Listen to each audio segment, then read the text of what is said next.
Hello అండి. ఈరోజు recipe వచ్చి కాకరకాయ ఉల్లి కారము. ఇది చాలా టేస్ట్ బావుంటుంది. నా ప్రాసెస్‌లో ఒకసారి ట్రై చేయండి.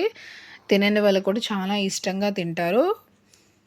ప్రాసెస్ చూద్దాం రండి. ముందుగా అరకిలో కాకరకాయలని కట్ చేసి పక్కన పెట్టుకోవాలి. తర్వాత నేను చూపిస్తున్న విధంగా పీల్ తీసి లైట్‌గా పీల్ తీస్తే సరిపోతదండి. ఎక్కువ ఏమీ తీసుకోవాల్సిన అవసరం లేదు. ముక్కకి ఉప్పు పట్టడానికి కోసం మాత్రమే. తర్వాత ఇలా ఈ విధంగా చూపిస్తున్న విధంగా సర్కిల్‌లాగా కట్ చేసి లోపల ఉన్న గింజలు మొత్తం తీసుకోవాలి. ఇలా మిడిల్‌లో కట్ చేసుకోవాలి. నేను మిడిల్‌లో కట్ చేస్తాను. మీకు నచ్చకపోతే సర్కిల్‌లాగా కూడా ఉంచుకోవచ్చు. ఇలా ఈ విధంగా మొత్తం గింజలనేది సెపరేట్ చేసుకోవాలండి. గింజలు మీకు నచ్చితే వేసుకోండి కర్రీలో, లేకపోతే వదిలేయండి. నేనైతే వేస్తాను. గింజలు వేయడం వల్ల కూడా కర్రీ అనేది టేస్ట్ బావుంటుంది. తర్వాత ఈ ముక్కలన్నిట్లకి పసుపు, ఉప్పు అనేది యాడ్ చేసుకొని మొత్తం కలిపి పక్కన ఉంచుకోవాలండి. ఇలా ముందుగా మనం చేయడం వల్ల కాకరకాయ చేదనేది ఉండదు. మళ్ళీ ఉప్పు అనేది బాగా పడుతుంది. తర్వాత మనం మీడియం సైజు 3 ఆనియన్స్ తీసుకొని ఇలా మిక్సీ జార్‌లో వేసుకున్నానండి. తర్వాత దానికి కావాల్సినవన్నీ వన్ బై వన్ వేసుకుందాము. తర్వాత ఉప్పు, కారము, పసుపు, జీలకర్ర, కరివేపాకు ఇలా మొత్తం మిక్సీ పట్టుకోవాలండి. కొత్తిమీర, కట్ చేసి పెట్టుకున్న పచ్చిమిర్చి, తర్వాత వెల్లుల్లిపాయ ఈ విధంగా మొత్తం మిక్సీ పట్టుకోవాలి మెత్తగా చేసి పక్కన. తర్వాత మనం స్టవ్ ఆన్ చేసి కళాయి అనేది పెట్టుకుందాము. దీనికి ఐరన్ కళాయి అయితే చాలా బాగుంటుందండి. అందుకని నేను దీనిలోనే చేస్తున్నాను. తర్వాత ఇలా వాటర్ అనేది పిండేసి మొత్తం మనం వేపుకోవడమేనండి. ఆ వాటర్ తీసేయడం వల్ల చేదనేది కూడా లేకుండా ఉంటుంది. అందుకనే తినని వాళ్ళు కూడా తినొచ్చు. చేదు ఉంటుందనే చాలామంది ఇష్టపడరు. కానీ కాకరకాయ అనేది హెల్త్‌కి మంచిది. ఒకసారి ఈ ప్రాసెస్‌లో కూడా మీరు ట్రై చేయండి. ఈ విధంగా మొత్తం మనం మరీ వేపుకోవాల్సిన అవసరం లేదండి. మళ్ళీ ఆ గ్రేవీ పెట్టినప్పుడు వేపుతాం కాబట్టి కొంచెం వేగితే సరిపోతుంది. మరి కొంచెం ముక్క మెత్తగా అయ్యేంత వరకు వేగితే సరిపోతుంది. మరీ క్రిస్పీగా అవసరం లేదు.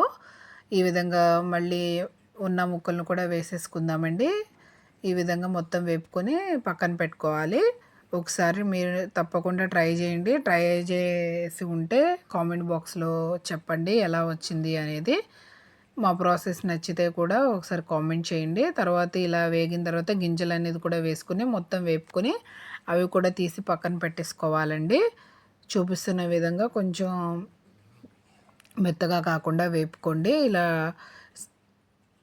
వేపేసుకున్న తర్వాత తీసి బౌల్‌లో తీసుకొని పక్కన పెట్టుకొని, ఈ విధంగా మొత్తం ఉల్లిపాయ పేస్ట్‌ని మిక్సీ పట్టుకున్నాం కదండీ!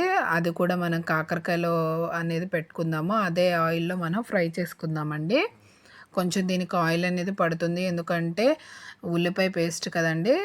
అందువల్ల ఈ విధంగా మొత్తం చేసి పక్కన పెట్టేసుకోవాలి. ఇలా స్టఫింగ్ లాగా పెట్టుకొని నేను కట్ చేసేసాను కాబట్టి ఇలా ఈజీగా అయిపోతుంది. సర్కిల్‌లాగా ఉంచుకొని వేపుకున్న వాళ్ళైతే మిడిల్‌లో పెట్టుకొని చేసుకోవచ్చు. ఈ విధంగా మొత్తం అన్నీ వేసుకొని ఫ్రై చేసేసుకోవడమేనండి. చాలా బావుంటుంది ఈ కర్రీ. ఒకసారి మీరు ట్రై చేయండి తప్పకుండా. ఈ విధంగా మొత్తం వేసి వేపుకోవాలండి. మా వీడియోస్ ఎంతమంది ఫాలో అవుతున్నారో కింద కామెంట్ చేయండి. నచ్చితే లైక్ చేయండి, షేర్ చేయండి. ఈ విధంగా మొత్తం వేగిన తర్వాత ఉన్న పేస్ట్ కూడా మొత్తం వేసేసుకోవాలండి. పేస్ట్ కొంచెం ఎక్కువ వేసుకోవడం వల్ల మనకి రైస్‌లో కలుపుకోవడానికి కూడా చాలా బాగుంటుంది. ఈ విధంగా మొత్తం మగ్గపెట్టుకోవాలండి. మొత్తం ఆయిల్ అనేది సపరేట్ అయ్యేంత వరకు మగ్గపెట్టుకొని లాస్ట్‌లో మనం ఉన్న గింజలను కూడా వేసేసుకుని ఒకసారి కలుపుకుందాము.